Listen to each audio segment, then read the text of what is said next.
Boa tarde. Boa tarde todo mundo. Dá para ouvir bem? Ótimo, então. Bem-vindos a mais uma mesa 8 da Flip 2016.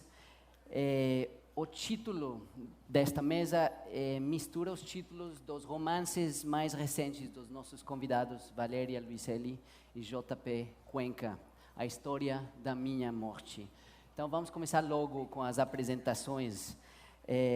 JP, João Paulo, Cuenca, pode ser chamado de pioneiro da Flip, porque ele participou da primeira edição, 2013. Publicou na época um conto na antologia comemorativa dessa primeira edição, Para Ti, Para Mim. Ele estreou como romancista esse mesmo ano com Corpo Presente. Depois publicou mais 2 romances, O Dia Mastroianni e O Único Final Feliz para uma História de Amor é um Acidente. Ótimo título.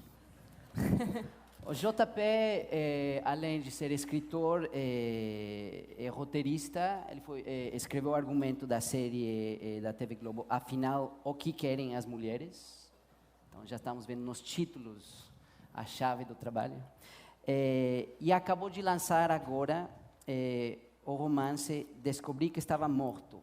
Está sendo lançado no Brasil pela Tusquets, um selo novo da editora Planeta, que tem... e esse romance tem como contraponto uma longa-metragem, A Morte de JP Cuenca, na qual estreou como diretor. Então, bem-vindo, JP. Obrigado.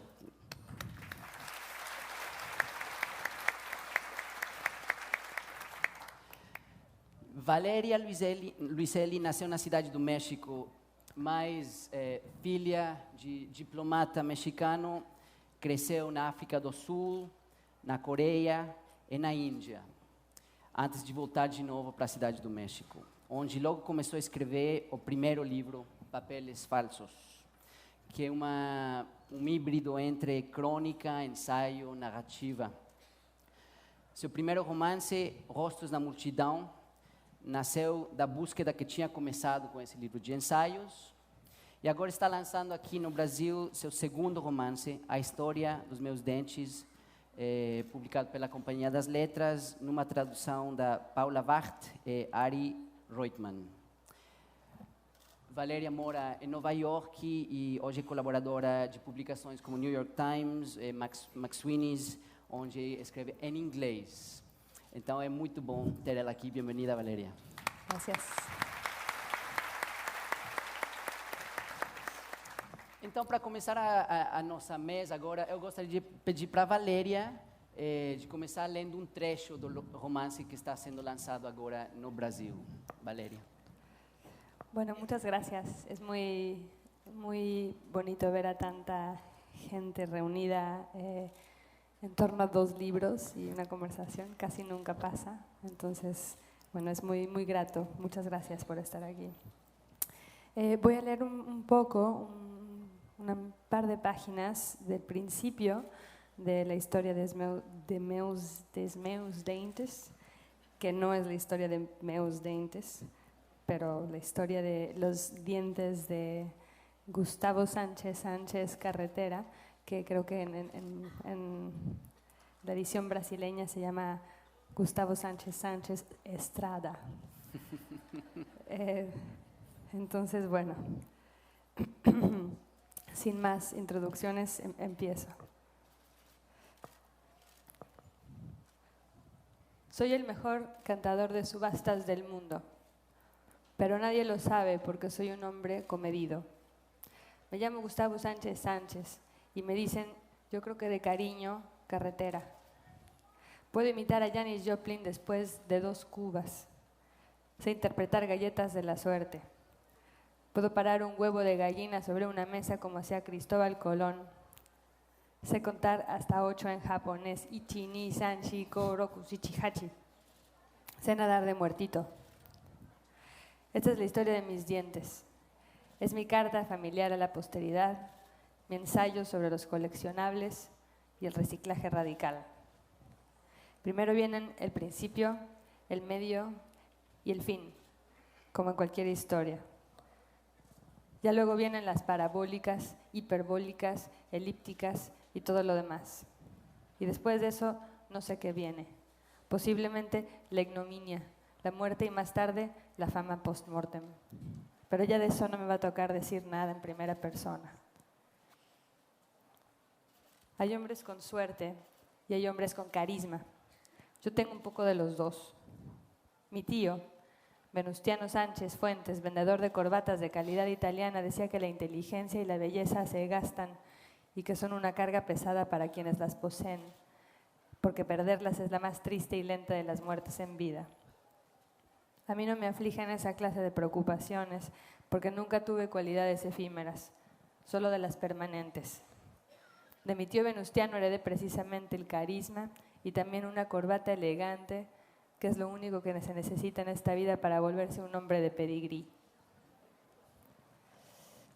Nací con 4 dientes prematuros y el cuerpo enteramente cubierto con una capa muy fina de vello negro. Pero yo de eso estoy agradecido, porque la fealdad, como decía mi otro tío, Everardo López Sánchez, forja carácter. Mi padre pensó al verme que su verdadero hijo se lo habían llevado la recién parida del cuarto de al lado. Trató por varios medios, chantaje, intimidación, burocracia, de devolverme a la enfermera que me entregó. Pero mamá me recibió en brazos desde que me vio, rojo, hinchado y diminuto, estremeciéndome como almeja de agua clara en mi cobija de hospital. Mamá estaba entrenada para asumir la porquería como destino. Papá no. La enfermera le explicó a mis padres que mis 4 dientes eran una condición rara en nuestro país, pero no poco común entre otras razas. Se llamaba dentición prenatal congénita. Y, por ejemplo, ¿qué razas?, preguntó mi padre a la defensiva. Concretamente los caucásicos, señor, dijo la enfermera. Pero si este niño es prieto como el petróleo, replicó él. La genética es una ciencia llena de dioses, señor Sánchez. Esto último debió consolar un poco a mi padre, que finalmente se resignó a llevarme en brazos hasta nuestra casa, envuelto como tamal en una cobija gruesa de franela sueca. Mamá lavaba ajeno. Papá no se lavaba solo ni las uñas. Las tenía recias, ásperas, negras. Se las cortaba con los dientes. No por ansioso, yo creo que por holgazán y prepotente. Mientras yo hacía la tarea en la mesa, él se las estudiaba en silencio frente al ventilador, tirado en el sillón de terciopelo verde que mamá heredó de Julio Cortázar, nuestro vecino del cuarto A, que murió de tétanos. Cuando los hijos del señor Cortázar vinieron a llevarse sus pertenencias, nos dejaron a su guacamaya, Criterio, que a su vez murió de tristeza a las pocas semanas, así como el sillón ese de terciopelo verde donde papá se empezó a rellenar todas las tardes. Abismado, estudiaba las constelaciones de humedad en el cielo raso, escuchaba radioeducación y se arrancaba las uñas, dedo por dedo. Empezaba con la del meñique. Prensaba una esquina entre el diente incisivo central superior y el inferior, desprendía apenas una astilla y de un solo jalón tiraba la media luna de la uña colgante que le sobraba. Después de arrancársela, le entretenía unos instantes en la boca, hacía un taquito con la lengua y soplaba. La uña salía disparada y caía encima de mi cuaderno de tareas. Los perros ladraban allá afuera en la calle. Yo la miraba, muerta y mugrosa, a unos milímetros de la punta de mi lápiz. Entonces dibujaba un círculo alrededor de ella y seguía haciendo las planas, cuidando de no escribir encima del círculo que había trazado. Iban cayendo uñas del cielo sobre mi cuaderno escribe, de raya ancha, como meteoritos, propulsados por el aire del ventilador, anular, medio, índice y pulgar. Y luego la otra mano. Yo iba acomodando las letras de la plana para rodear los pequeños cráteres circunferenciados que iban dejando sobre la página las inmundicias voladoras de papá. Cuando terminaba la plana, reunía las uñas en un cerrito y las guardaba en el bolsillo de mi pantalón. Luego en mi cuarto las metía en un sobre de papel que tenía debajo de la almohada. Mi colección llegó a ser tan grande que a lo largo de mi infancia llené varios sobres. Fin de recuerdo.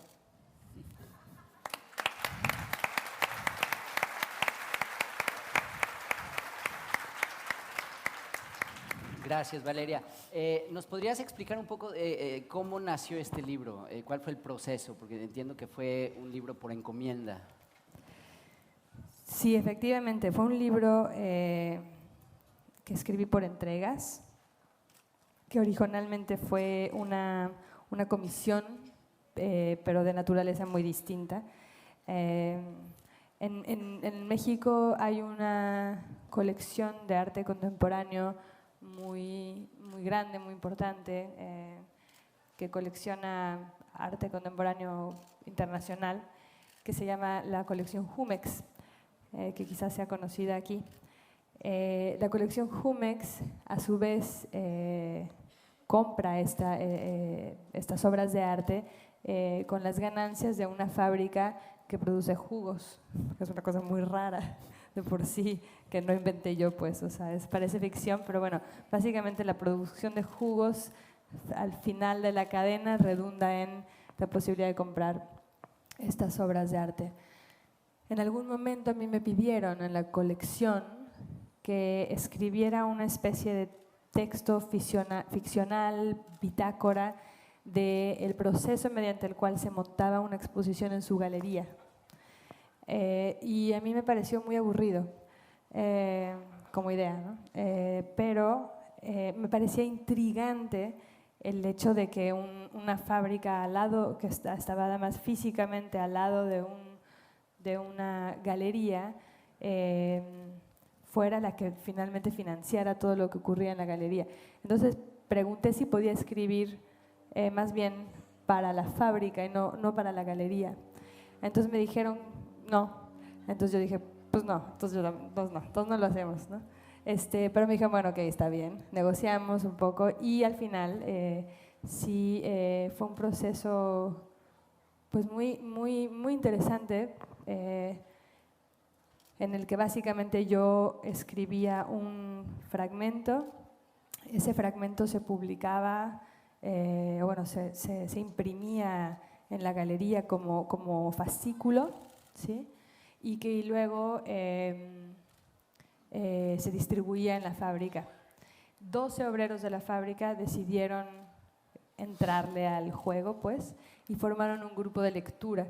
Entonces, todas las semanas ese mismo grupo se reunía y leía en voz alta las entregas y las comentaba y siempre las criticaba muchísimo, o luego básicamente contaban ellos sus propias historias, o hablaban también, que era lo que a mí más me interesaba, de la manera en que ellos percibían desde la fábrica lo que ocurría en la galería. Entonces, bueno, el libro entero se fue armando con base en ese intercambio de los obreros. Las sesiones de los obreros se grababan en un audio que me mandaban a mí a Nueva York y yo escuchaba para, a partir de eso, escribir la siguiente entrega. Entonces, bueno, fue una especie de diálogo como con delay, ¿no?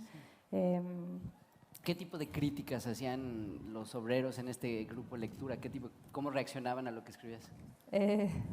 Pues casi siempre eran como temas de verosimilitud, ¿no? Lo que más criticaban.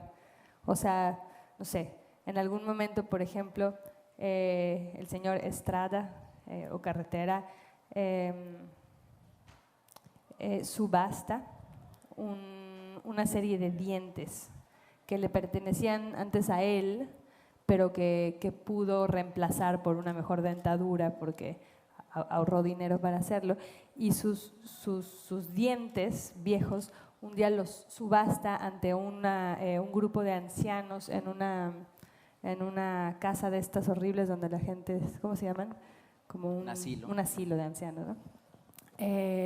Subasta sus dientes, pero como si fueran dientes de Platón, de Virginia Woolf, de Rousseau, de Montaigne. Entonces, él subasta así los dientes, ¿no? Y lo raro es que, por ejemplo, los obreros de la fábrica, con eso no tenían ningún problema, pero decían, es imposible que un diente se venda a 1,000 pesos. O sea, no hay manera. Aunque sea de Platón. Sí, aunque sea de Platón. Entonces, bueno, todo, en realidad a mí ese era el tipo de discusión que me interesaba tener con ellos, porque pues el tema central del libro al final es cómo los objetos adquieren valor, ¿no? Cómo los objetos de una fábrica finalmente son financiados a través de, ¿no?, de una cadena de producción mucho más amplia que solo la producción de jugos, ¿no? La producción de discurso, la producción de historias, la producción de valor por otros medios, ¿no? Gracias. João, antes de começar falando do livro que está sendo lançado agora, você também teve, no momento que escrever, bom, não teve, mas você quis escrever ou aceitou o convite para escrever um romance por encomenda, como parte de um projeto editorial, Amores Expressos. Isso muda o projeto do autor? Escrever uma coisa por encomenda é diferente o processo? Eu acho que tudo muda o processo do autor, até as condições meteorológicas. Mas nesse caso, eu sempre sonhei, eu tinha um projeto do romance japonês, porque eu tenho uma ligação com a cultura japonesa desde criança. E tem esse produtor de cinema, o Rodrigo Teixeira, que, enfim, que é um louco, e chamou 16 escritores, me chamou para ser o curador desse projeto. Eu falei, eu topo, mas eu tenho que ir para Tóquio. Então já tinha uma ideia desse... Esse é o único final feliz. É o único final feliz para uma história de amor e um acidente. Sim. Mas todos, de certa maneira, eu acho que tudo que a gente escreve é uma encomenda, nem que seja uma autoencomenda, né? Sim. E isso não é... Também se for uma encomenda de outros, não é feio. Na história da literatura, você tem clássicos que foram escritos por encomenda de jornais, por encomendas, enfim. Sim, sim. O mecenato existe e incentiva as artes desde sempre, quer dizer... Muito bem. Primeiramente, fora Temer, pô. Eu estou falando aqui... Perdão, demorou, né? Então, vamos começar com a leitura? Vamos. Eu vou ler eu editei uns trechos do capítulo 4, 5, 6 e 7 do Descobri que Estava Morto, para fazer uma leitura aqui mais dinâmica e que vai ter o Angel como o meu delegado de polícia. Isso. A 5ª Delegacia de Polícia do Rio de Janeiro fica num prédio baixo, anexo à chefia da Polícia Civil, na Avenida Gomes Freire, no bairro da Lapa. O entorno guarda o pentimento arquitetônico do centro. Caixas de janelas, arranha-céus pós-modernos, portarias art déco, prédios afrancesados e sobrados de herança portuguesa.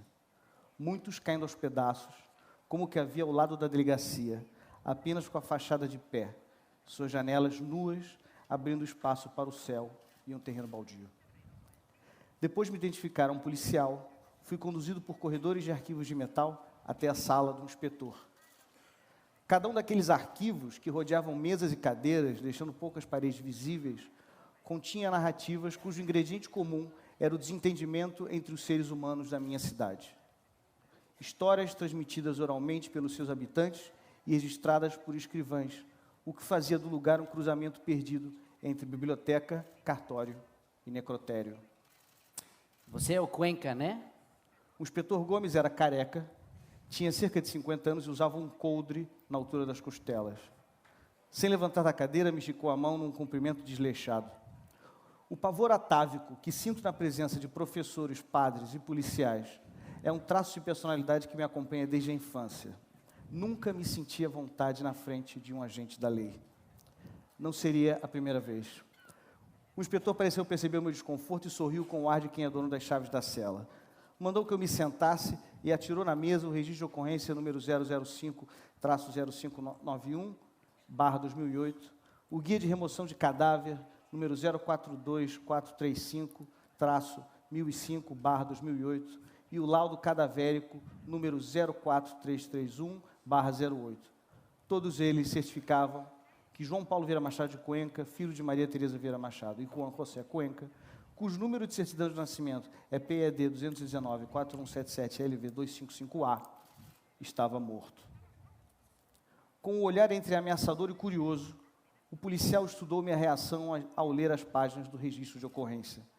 Em seguida, fez uma daquelas perguntas que você jamais imagina ouvir. Onde você estava no dia 14 de julho de 2008? Olhei para o relógio na parede. Ele marcava 12:05, 12:05. Estava parado. Não sei bem porquê, parecia marcar 00:05, não meio-dia. Onde você estava no dia 14 de julho de 2008? 2008? É. Em julho de 2008 eu estava na Europa. Fiquei por lá até o fim do mês, ou talvez agosto ou setembro. Férias? Trabalho. Que trabalho? Eu sou escritor. Você foi escrever sobre o quê? Eu fui convidado para uns festivais literários e eu lancei a tradução de um livro meu na Itália. Você é um escritor famoso? Não. Desculpa, é que eu nunca ouvi falar. Olha que seu nome é estranho. É. O que você escreve? Ficção. Livro? Sim. Ficção científica? Não. Quer dizer, pode ser também. O que tem nos seus livros? Eu não sei, é complicado. Como assim, complicado? É que se você perguntar para qualquer escritor... Você acha que eu sou ignorante? Não, claro que não. Eu sou advogado. Leio muito. Já li muito. Teve uma época que li todos os livros de Rubem Fonseca. Você conhece? Se eu conheço o Rubem Fonseca. É. Eu gosto muito do Rubem Fonseca. Ele talvez tenha sido o escritor mais... Tem uma frase dele que eu adoro. Eu sempre uso. Qual é? Não tem nada que uma mulher não possa piorar. Essa é boa. Não é? É. Você tem essa mulher aí, por exemplo. Quem? Essa aí está no registro. Ela que identificou o defunto com seu nome, sobrenome e documento. A tal Cristiane. Ela está viva? Ela foi intimada para esclarecer a história, mas o endereço não confere. Você tem ideia de por que essa mulher fez isso? Ih, meu amigo, tem cada história. Eu imagino. Ela podia estar dando um golpe de seguro no seu nome. No meu nome? Sim. Você, inclusive, pode ser cúmplice. Estou brincando. Mas você tinha algum seguro no seu nome em 2008? Eu nunca tive seguro de vida. Nunca? Não que eu saiba. Nem saúde eu tenho? Você teve algum problema com seu CPF recentemente? Sim, mas fui culpado por todos. Nenhum crediário aparece no seu nome? Não. Então, no fim das contas, esse sujeito aí usou seu nome só para morrer.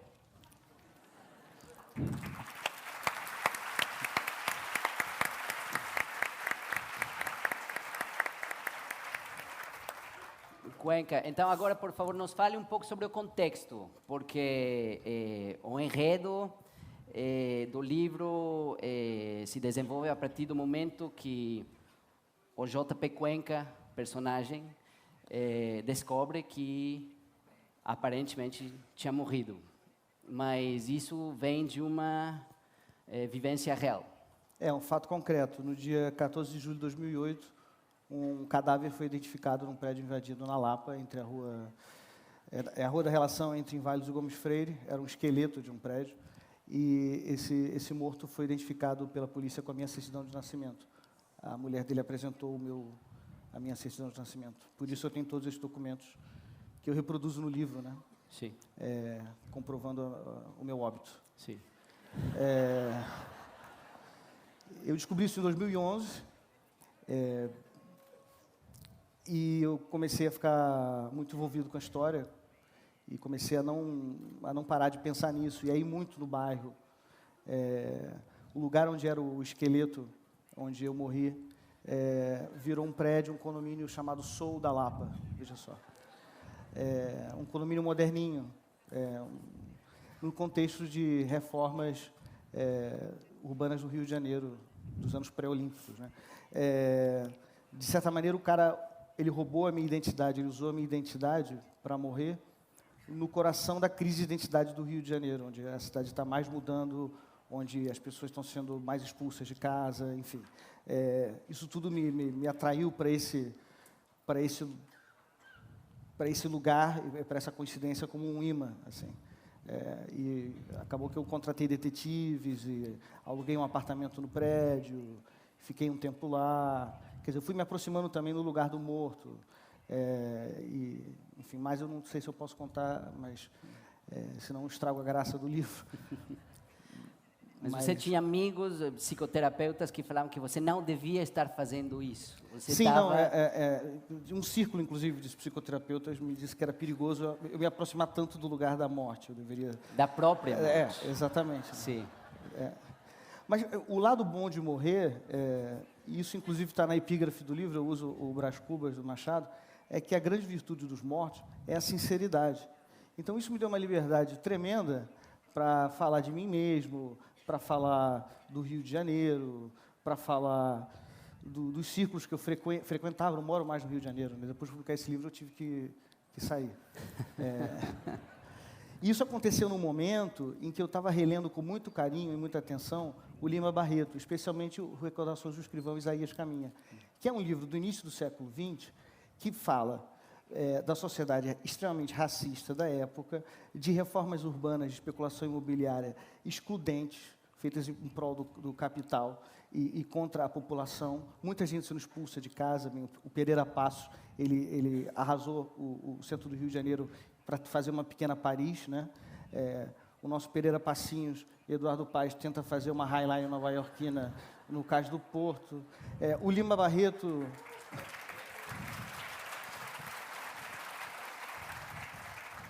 O Lima Barreto falava também, nesse romance do início do século XX, da extrema corrupção de uma imprensa que se comporta como um partido político. Eu vejo 100 anos depois, um pouco mais de 100 anos, uma coisa, nesse mesmo contexto de reformas urbanas excludentes e criminosas e corrupção política, a mesma imprensa prostituída, atendendo a direito, a interesses que não são os interesses jornalísticos e os interesses do povo. Espera aí um pouquinho para ouvir. Essa conexão com o Lima também eu pensei, eu preciso ter essa sinceridade que o Lima conseguiu ter vivo. Tudo bem que ele morreu pouco depois, ele morre novo, mas eu acho que o Lima foi um farol para mim. E o livro fala muito disso, ele fala muito sobre o Rio de Janeiro de agora, e fala muito sobre essa imprensa do Rio de Janeiro de agora, e fala muito sobre esse sujeito que morreu, ele estava morando numa ocupação. Ele teve que sair dessa ocupação para construir um prédio. Do apartamento que eu aluguei nesse prédio, que era uma ocupação, eu vejo o Morro da Providência, a primeira favela brasileira. As origens do Morro da Providência remontam à Guerra de Canudos, quando os militares brasileiros foram lá massacrar uma população que estava lutando por terra. Voltaram para o Rio de Janeiro com a promessa de quê? De terra. Não deram a terra. Fundaram a primeira favela brasileira. Quer dizer, essa questão de deslocamento, de quem é o dono da terra, está presente agora aqui no protesto que vai ter amanhã. A especulação imobiliária continua matando gente aqui do lado, matando gente hoje. Né? Então, o pano de fundo é isso. Essa história da minha morte é uma espécie de desculpa que eu uso para tratar desses temas e também para ser muito sincero, acima de tudo, comigo mesmo. Né? Acho que pior do que o Rio de Janeiro, quem fica no livro sou eu. Porque não é só a morte do J.P. Cuenca, é um pouco a morte da cidade.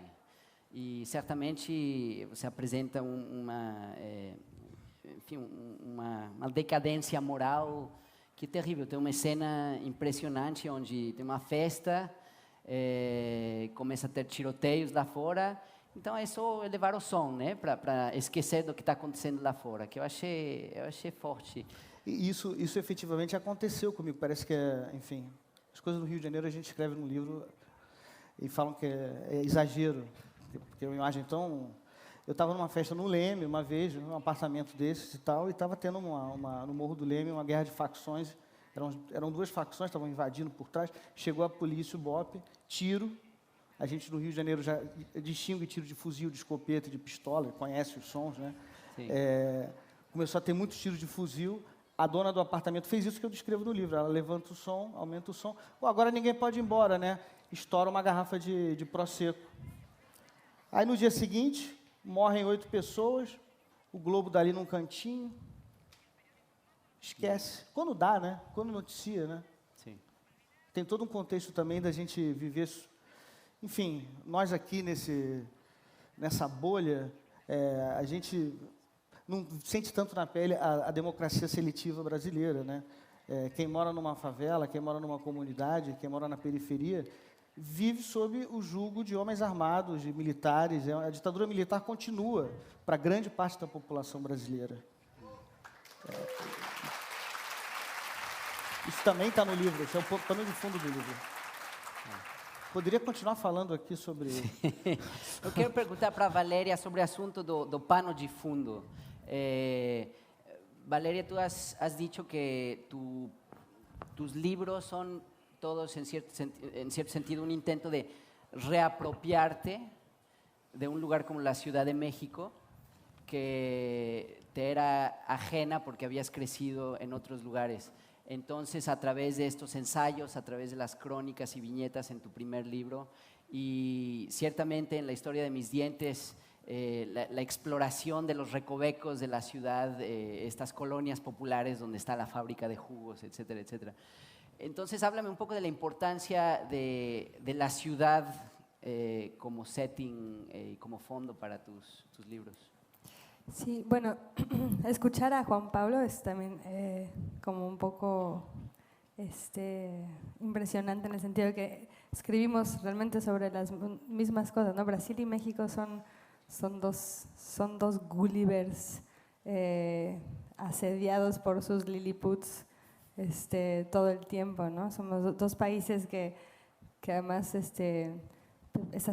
hasta cómico, ¿no? O sea, ya parece que por fin Brasil y México, ¿no? Siempre volvemos a caer, no hay manera. Entonces, escuchar la historia de lo que cuenta JP y sobre todo en términos de especulación inmobiliaria y cómo eso ha contribuido al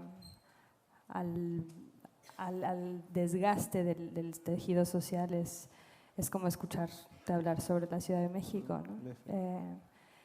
Pero antes de responder a tu pregunta, quería preguntarle, me imagino que te volviste experto en esto de como buscar a una persona que se robó tu identidad y demás, y me preguntaba si tenías un consejo para mí, porque hace unos meses pedí unas cosas que en Estados Unidos se llaman certificados de residencia fiscal, donde te mandan toda tu información fiscal y que son certificados que luego puedes usar para cobrar un artículo que escribes en otro país o lo que sea. Y me llegaron unos certificados de residencia fiscal, pero no los míos, sino los de un señor, no Cuenca, pero de un señor que se llamaba Richard T. Gere. Entonces lo googleé y Richard Gere se llama Richard Tiffany Gere. Oh my God. Entonces tengo todos los datos fiscales de Richard Gere. Mira vos.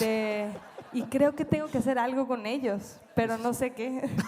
Tal vez Cobrar. podemos hablar. ¿Tienes que cobrar? Pues, Sí. pero quizás, imagínate los impuestos que paga Gear, ¿no? Sí. Entonces no sé. Pero el crédito que tiene Gear también, pero el ¿no? crédito que tiene Gear.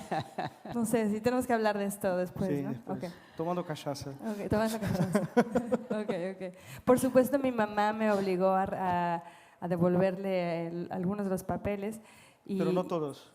No, me quedé con uno, que nadie lo sabe más que 500 personas. Pero, Y los millones que están viendo por internet. oh no, siempre está internet.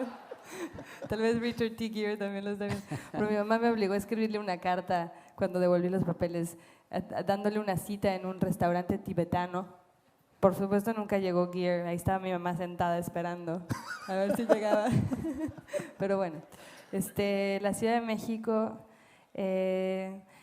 este libro en particular, a diferencia de mis demás libros, sobre todo a diferencia de mi primer libro, que es Papeles Falsos, que sí es una especie de mapa de la Ciudad de México, pero de una Ciudad de México quizás más literaria, una Ciudad de México de los barrios caminables, de los barrios donde están los barrios gentrificados, de hecho, ahora gentrificados. Hace 10 años todavía no muchos de esos barrios estaban tan gentrificados, pero Ecatepec, que es el espacio en donde sucede la historia de Mis dientes, sí es una especie de tierra baldía, una especie de traspatio de la producción industrial. Hay una zona con muchas fábricas y además cruzada como por la cicatriz de una gran autopista que conecta la Ciudad de México con la ciudad de Pachuca al norte. Entonces es una especie de no lugar, ¿no? Una especie de tierra de nadie, pero donde sin embargo hay barrio y hay gente que vive y hay casas y hay… y a mí me interesaba mucho, es decir, los libros que yo escribo en algún sentido funcionan como mapas siempre, ¿no? Siempre son libros que tratan de dibujar mapas que no se han dibujado antes, en el sentido de como unir los puntos de una constelación no antes vista para traer a la visibilidad un espacio quizás no antes visto, ¿no? O una serie de espacios no antes vistos. Ecatepec, yo no creo que haya ninguna novela que suceda en Ecatepec. Me escribió alguien por Twitter el otro día diciendo que iba a empezar a hacer tours de Ecatepec basados en los recorridos de la novela porque él era de Ecatepec, lo cual me dio mucho gusto. Pero sí, es un poco la historia que cuenta Cuenca, es decir, son espacios en donde el capitalismo rapaz ha producido una ausencia completa, por ejemplo, de espacios públicos, y lo único que hay es, digamos, los vestigios de la producción industrial que a su vez no protege nunca a las personas que trabajan para ellos, y es ahí donde sucede esta historia, ¿no? En los barrios de Ecatepec. Me daba mucha curiosidad y no sé si el público brasileño o un público fuera de México pesque estas referencias, pero has metido en esta breve novela la historia entera de la literatura mexicana, dándole a tus personajes, incluso a los personajes secundarios, los nombres de Salvador Novo, Alfonso Reyes, José Vasconcelos, Jorge Ibargüengoitia. Pero no solo repasas la literatura mexicana, sino la literatura universal. Entonces hay un Marcelo Sánchez Proust, hay un James Sánchez Joyce, el Juan Pablo Sánchez Sartre. Entonces quería preguntar, ¿qué estabas tratando de hacer con el canon mexicano y universal en este ejercicio de domesticación, digamos? Muy bien, sí. ¿Qué estaba tratando de hacer? No, no sé cómo sea Brasil en este sentido, pero México es un país abominablemente solemne, sobre todo cuando se trata del mundo literario, ¿no? Es como el país de los homenajes, por ejemplo. Todos los días homenajean a Octavio Paz, todos los días hay un homenaje a Octavio Paz, por ejemplo. Pronto empezarán los homenajes de Fuentes, supongo. Y hay una cosa muy solemne, ¿no? Las mesas literarias con como tapiz verde, ese color verde que es como si fuera minigolf, horrible. Los vasitos de agua todos tristes, ¿no? Así, un poquito, no sé, turbios ya. Los micrófonos como cebosos, ¿no? Hay una cosa así, como para mí ese es el mundo literario en México. Y sobre todo relacionado con lo oficial y demás. Entonces, por supuesto, cuando salió este libro en México y en donde efectivamente aparecen tantos nombres de autores mexicanos, unos muy conocidos, otros no tanto, lo que se dijo fue, está haciendo un homenaje, ¿no? Entonces, no es para nada un homenaje. No es una especie tampoco es un repaso del canon, pero como decía hace rato, a mí me interesaba explorar el problema del valor de los objetos, ¿no? Cómo adquiere una obra de arte en una galería valor más allá de su valor de uso que casi nunca tiene. Entonces exploré una serie de cosas que según pienso, generan valor agregado o valor simbólico en los objetos, ¿sí? Desde una narrativa, es decir, la historia en torno al objeto, como esa historia empapa de valor a otro objeto, o la pertenencia de los nombres, el lugar de los nombres propios mismos en los espacios de arte o de producción artística o literaria. Entonces lo que decidí hacer fue agarrar los nombres de estos padres literarios mexicanos y usarlos como si fueran ellos mismos objetos. De alguna manera como tirarlos, name dropping, eso es, tirarlos al tejido narrativo, ¿sí? Como si fueran pelotas, punto, y ver cómo el tejido narrativo recibía estos nombres, cómo se modificaba ese tejido narrativo, ¿no? Si tú tiras a una sábana una pelota muy pesada, se curva mucho, si tiras una pelotita así menos, y quería ver como la topografía del tejido narrativo con estas bolas. Me está viendo como que estoy loca, ¿verdad? Pero tiene un sentido todo esto, y es pensar en qué le sucede a un objeto cuando lo vacías de su contenido. O sea, si yo le digo a ese joven ahí, Ibargüengoitia, posiblemente no signifique gran cosa, ¿no? Es una pelota que pesa poco, ¿no? No modifica realmente el tejido narrativo. Si digo, un día Clarice Lispector salió de su casa y se tropezó, estoy contando otra cosa, ¿no? O sea, eso modifica por completo la relación entre el objeto de ese nombre y el tejido narrativo. Entonces, bueno, supongo que me quedé traumatizada con mis clases de física y gravitacional y cuando explicaban la física con las parábolas, ¿no? Y cómo la gravedad la explicaban como una especie de tejido que se curva, ¿no? En el espacio, y tuve que escribir esto. Muy bien. Cuenca, falando do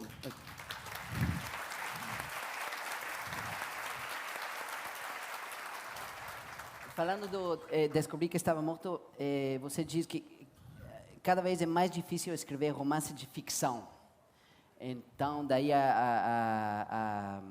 esse projeto de escrever numa voz de um eu muito que é você. Aí o risco do leitor é confundir ao J.P. Cuenca do romance, se ainda podemos chamar isso romance, com o J.P. Cuenca que está aqui sentado. Você se preocupa com esse assunto? Devemos os leitores nos preocupar por se esse J.P. Cuenca é este J.P. Cuenca ou isso não tem importância? Não sei. Eu acho que, enfim, desde o Quixote, o romance moderno ele trata da confusão entre o que é real e o que não é real, entre a utopia e a realidade, entre a fantasia e o concreto.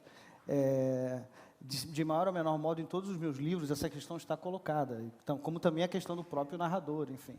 Como eu fui atropelado por essa morte, eu não teria outro procedimento, tentei outras coisas, mas realmente era imperioso que eu usasse a primeira pessoa, que eu usasse o meu nome, já que eu publico os documentos, né? Enfim, era um beco sem saída, era a única forma de eu lidar com essa história. Agora, essa relação que os leitores constroem, e que vão começar a construir a partir de hoje, porque esse é o primeiro lançamento do livro, com o que está escrito e comigo, ela certamente vai ser cheia de ruídos e vai ser incômoda. Eu acho ótimo. Porque não me interessa esclarecer ou traçar uma fronteira muito precisa entre o que é ficção e o que não é, especialmente nesse livro, porque muitas vezes eu mesmo não sei. Sim. E falemos agora do projeto do filme, que nasceu em paralelo ao livro.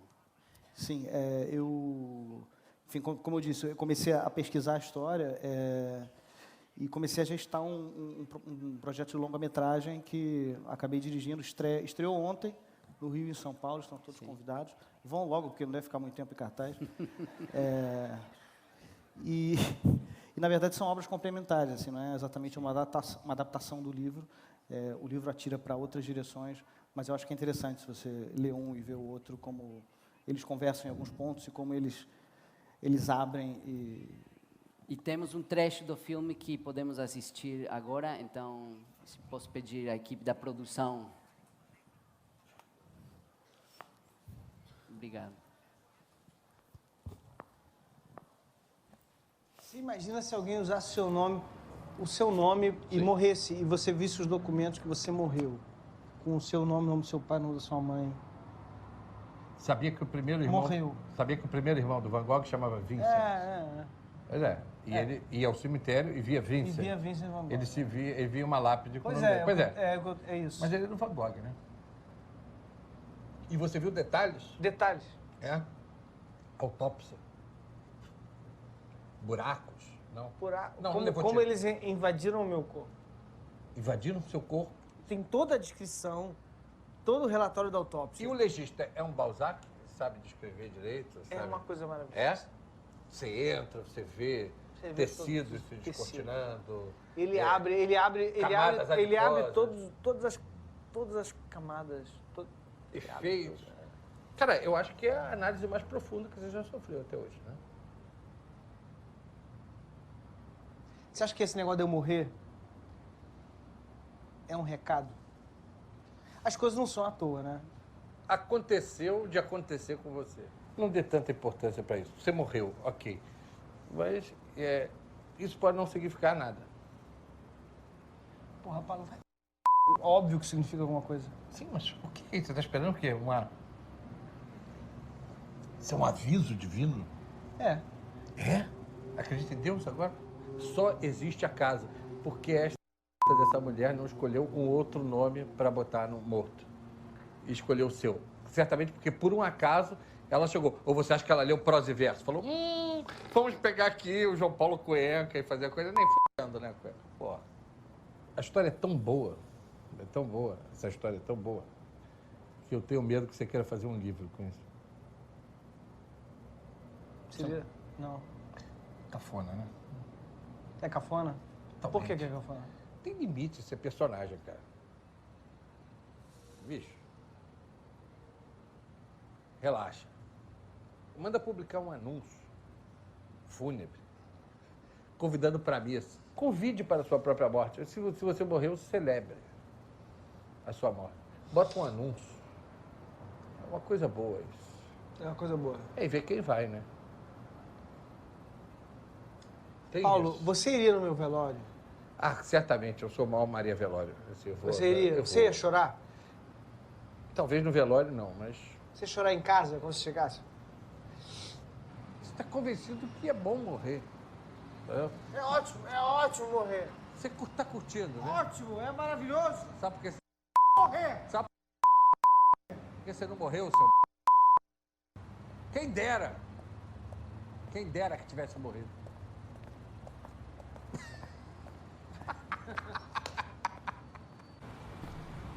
Sabe qual é o problema dessa morte? Aquela só pra você. Se fosse pra todo mundo, tava resolvido.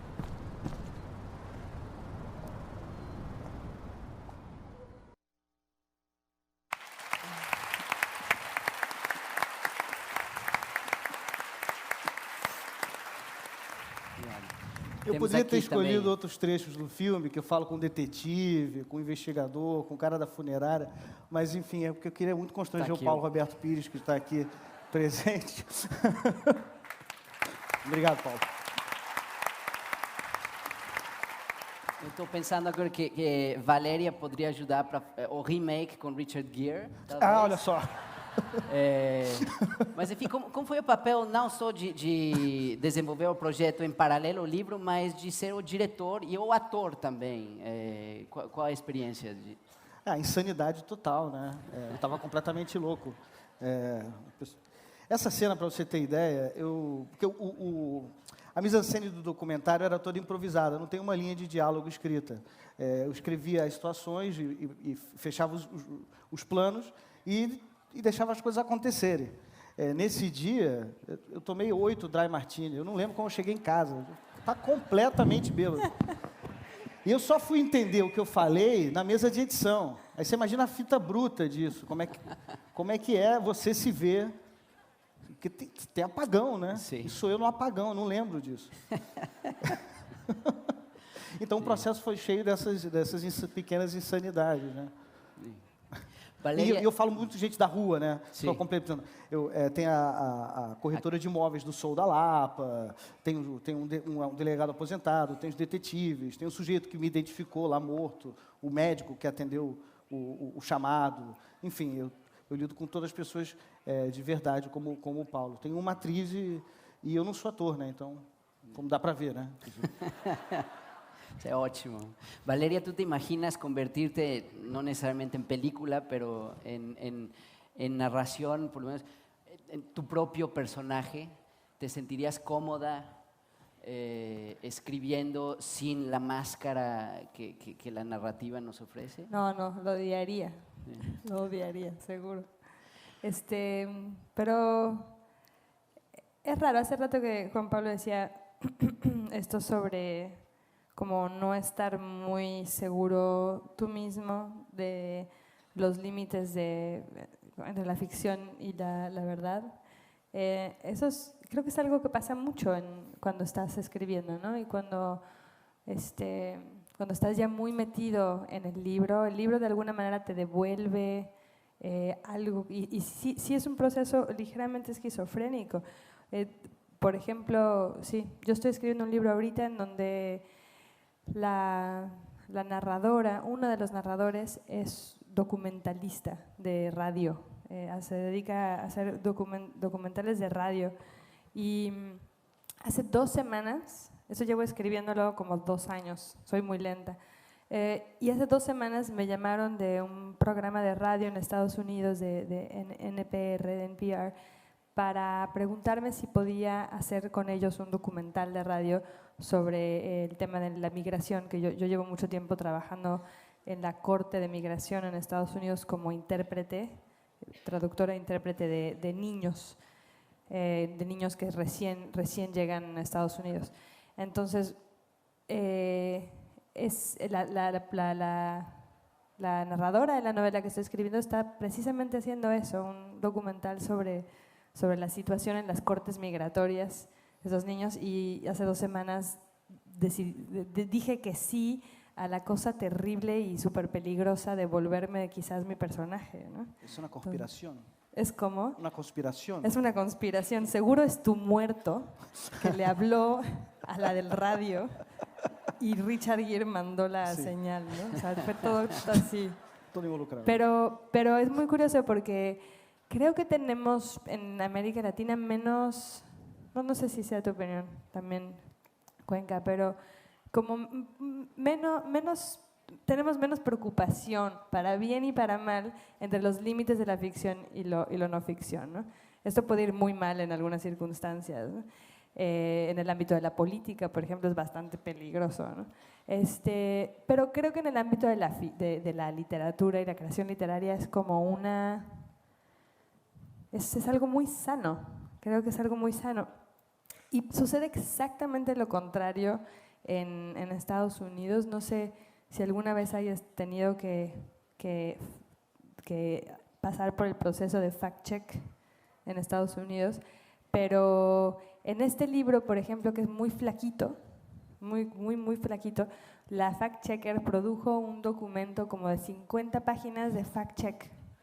Entonces, por ejemplo, fact-chequeaba, no sé, el señor Estrada dice que nació en Pachuca, entonces ella fact-chequeaba, ¿Pachuca existe? Sí, y luego la fuente. Pero luego, ¿cómo? Wikipedia. Pues algunas veces Wikipedia, otras veces otras cosas. Por ejemplo, en algún momento el narrador dice que él piensa que seguramente el papá de Dostoyevsky era un degenerado, y la fact-checker pone, el papá de Dostoyevsky era un degenerado, y encontró que sí. Puso que sí, quién sabe qué encontró. O sea, tú lo habías inventado. Claro, pero... claro. O, por ejemplo, que ciertos pájaros se mueren de tristeza. Pues yo estaba escribiendo, no me pongo a buscar los pájaros se mueren. Yo simplemente escribí que este pájaro se había muerto de tristeza, y la fact-checker ahí también puso, los pájaros se mueren de tristeza, sí. Y una fuente como muy detallada de un artículo publicado en Stanford sobre ¿cómo es posible que los pájaros se mueran? Entonces, bueno, todo esto para decir que la realidad siempre es más obscena que uno, ¿no? Pero es absurdo, ¿no? Si a García Márquez, una fact-checker en Estados Unidos, se hubiera puesto a ver, ¿no? Macondo existe, ¿no? Y las mujeres se elevan por los aires, Claro, la cuestión es que no, o sea, Es que no aquí en les- América Latina hay que hacer fact-checking en los diarios, sí. Exacto. en los jornales.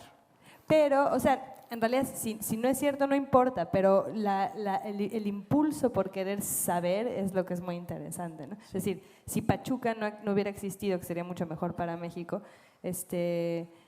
no habría habido ningún problema con el libro, ¿no? O sea, podría existir en el libro. Pero lo raro es el impulso por querer saber qué sí y qué no. Cuando se publique la novela de Joan Pablo en Estados Unidos, la fact-checker se va a volver loca. Va a morir. Sí. Valeria, quería preguntarte sobre el uso del español. Una de las riquezas, no solo de esta novela, sino de tus otros libros, es el uso del el español mexicano, coloquial, y cómo mezclas registros. Entonces hay una escena maravillosa en esta novela en donde empiezas citando a quienes... empieza con una cita muy erudita y luego acaba con la descripción de una erección matutina y entonces y luego hay un personaje que habla en latín hablando con otro que habla pues como chilango de la calle y entonces me interesó mucho esa mezcla de registros. Eso es algo que estabas haciendo de nuevo como para apropiarte de esa habla chilanga. Es muy, muy buena pregunta. Yo no crecí en México, sino que crecí, no sé, como en 8 o 9 países diferentes. Entonces, yo siempre tuve la sensación, mientras crecía, que mi español era un poco como un español empacado al vacío, ¿no? Como un poco aséptico. Solo lo hablaba con mi padre o con mi madre en la mesa y luego en el mundo de la escuela siempre hablé inglés y escribí y leí en inglés y luego en algunas ocasiones en algunos países en los que vivía como Corea estaba como digamos el tercer círculo de la lengua extranjera de la cual solo participaba mínimamente. Pero mi español entonces permaneció como un poco aislado, un poco como una mónada, pues, hasta que fui a México en la adolescencia, a los 15 años o así, y me encontré con un español delicioso, rico, pícaro y muy difícil de hablar, por cierto, muy, muy difícil. Tienes que tener una velocidad y una sagacidad tremenda para poder participar en el juego lingüístico del chilango, ¿no? Me imagino que ha de ser muy parecido con el carioca, pues, ¿no? Y estuve como muda, como 2 años. A eso se aunaba el problema de que mis hermanas son muy parlanchinas y muy elocuentes cuando cuentan historias, entonces yo siempre estaba callada. Entonces como que creo que escribir fue como una especie de revancha, ¿no? Creo que sí. A veces si escribes como con toda esa, ¿no? con toda esa frustración y odio hacia tus hermanos, ¿no es cierto? No es cierto, al contrario. Pero hay ahí como una flama, pues. Y sí, y mis libros no sé si son particularmente mexicanos en su léxico, pero este libro sí. Este libro mucho, en parte porque la voz que yo escuchaba al empezar este libro era la de un tío mío que era vendedor de cosas no tan legales en el mercado de la central. No ilegales, pero como en un área gris, ¿no? Semi. Pero era un genio a la hora de contar las historias sobre su especialidad de ese mes, ¿no? Por ejemplo, un rato vendía bibliotecas, que quién sabe de dónde sacaba, pero las vendía por metro, ¿no? Entonces decía, ay, te doy un metro de Proust, un metro no sé qué. Y yo escuchaba la voz de este tío cuando empecé a escribir esta novela. Pero luego se sumaron a eso como el coro de las voces de los obreros que leían en voz alta lo que yo mandaba y que de alguna manera también me fueron enriqueciendo muchísimo a nivel no solo temático, ¿ya? Sino del el léxico y la temperatura misma del español de México. Sim, sim, sim. Estão chegando perguntas do público, temos perguntas da plateia, então eu queria passar primeiro por uma pergunta para o Cuenca. Como um morto sincero, o que você faria se tivesse poder de cuidar da cidade e do país?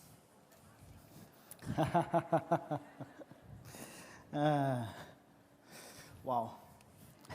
É porque tem um lado stalinista também, né? Tem que tomar cuidado. Sim. Eu acho que eu defenestraria todo mundo que está no poder agora. Acho que a prioridade do brasileiro, nesse momento, é o mais rápido possível se mobilizar para que esse governo caia. A gente está apático. Eu acho que a gente, às vezes, parece que está morto, mas a gente não pode estar morto. A gente não pode parar de falar disso. Tá. E, enfim, é isso, eu iria primeiro ali. Ok. JP, cuando derroquen al gobierno, me avisas y lo hacemos en México también. Vale, Así genial. como el mismo Hacemos la movimiento. revolución continental, ¿no? Ok. Muy bien. ¿Y los puedo invitar después al Reino Unido para...? Muy bien, Sí. empezamos de aquí, de para ti, bien. subimos. Excelente.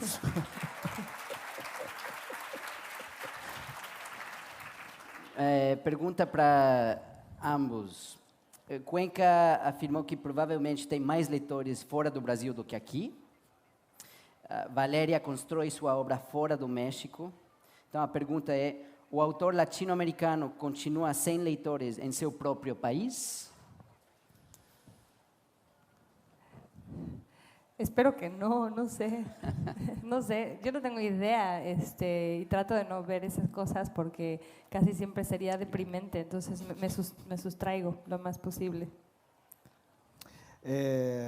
Eu acho que é um continente, falo agora do Brasil, que tem, enfim, o problema é estrutural de educação, né?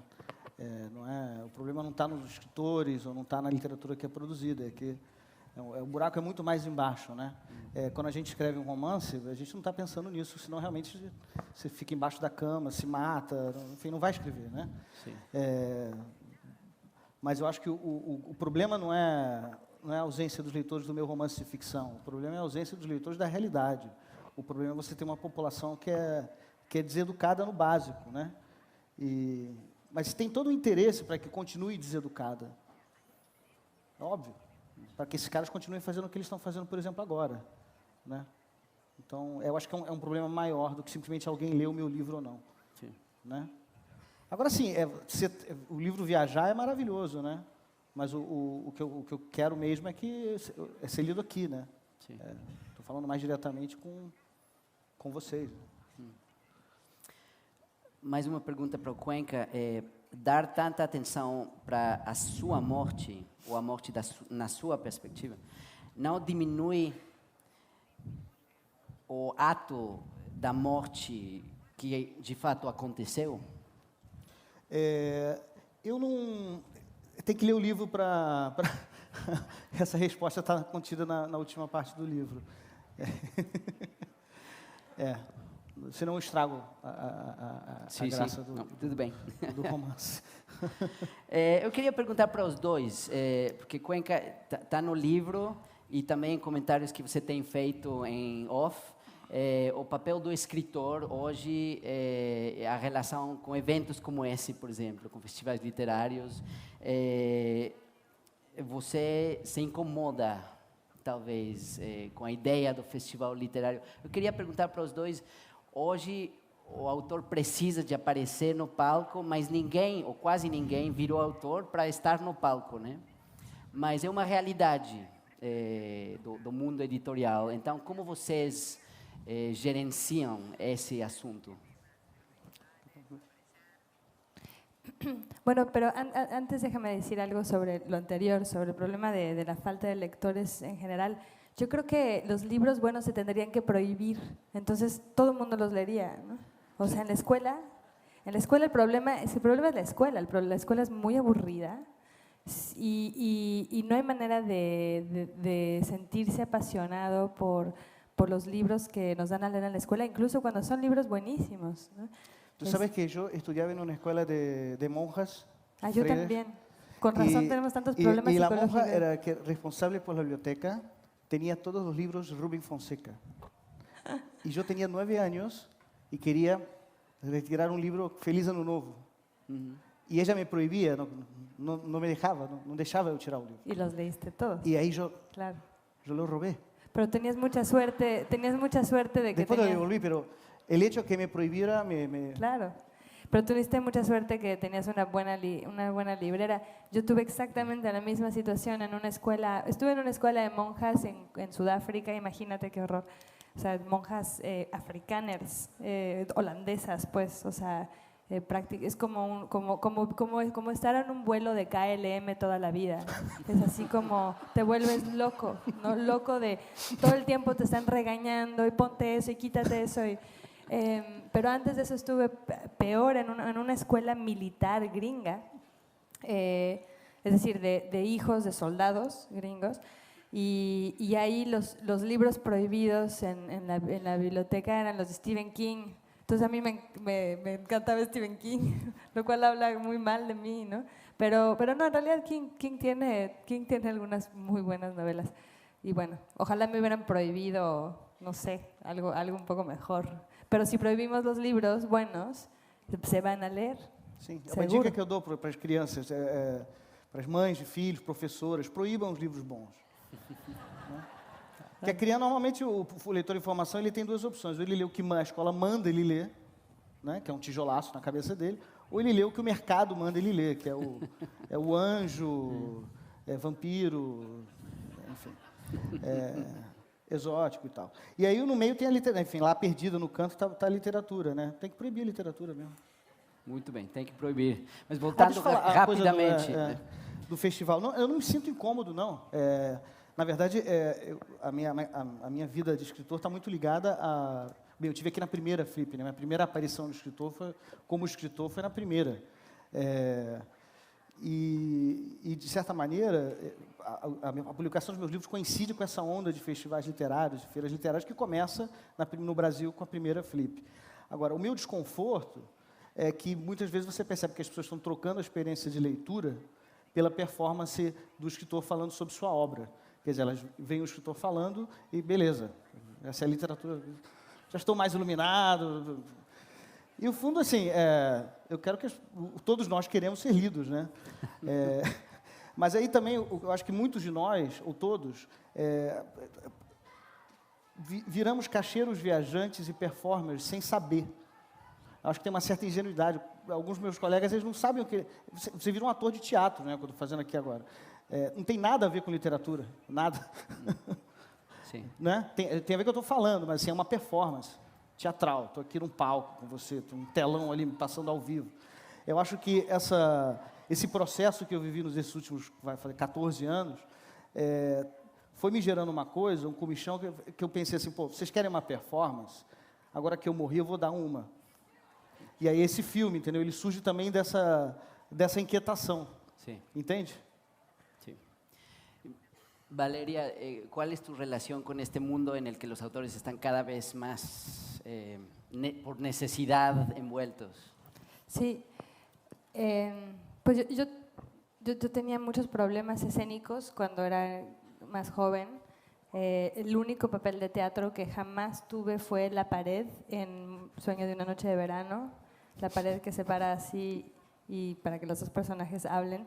Pero aún así yo me ponía tan nerviosa haciendo la pared que me pusieron una caja encima y aún así el día del estreno la caja, yo me puse a reír de nervios en toda mi parte, entonces la caja todo el tiempo se movía así, ¿no? Entonces como que, o sea, sí, a mí antes dar charlas relacionadas con mis libros era una tortura. Es una tortura, no dormía la noche anterior, vomitaba de nervios, temblaba, o sea, y con el tiempo también creo que lo que ha sucedido es que a mí sí disfruto el espacio de la conversación. O sea, no siempre, nunca veo a Cuenca, ¿no? Y si nos tomamos unas cachazas al rato me va a hablar de todos sus problemas amorosos, nunca lo escucho hablar de literatura, entonces sí se genera en los festivales un espacio de intercambio. Sí también en el escenario y también de intercambio con una generación que no está muy conectada. Porque por más que además somos parte de un mismo continente, nuestros libros no viajan suficientemente bien y fluidamente entre nuestros países. De hecho, muchísimas veces, no sé si sea el caso, seguro no es el caso de usted, de los brasileños, pero muchos libros en español, publicados por ejemplo en México, tienen que viajar físicamente en barco a España y a partir de eso volver a Latinoamérica es ridículo. Entonces, los festivales sí generan un contrapeso interesante, sí hemos logrado tener vínculos generacionales y una conversación más constante que creo que es muy importante tener. Sí. Gracias, Valéria. Senhoras e senhores, foi uma ótima performance, mas peço a todo mundo ir lá comprar os livros. Então, Valéria, JP, Gracias. muito obrigado. Obrigado.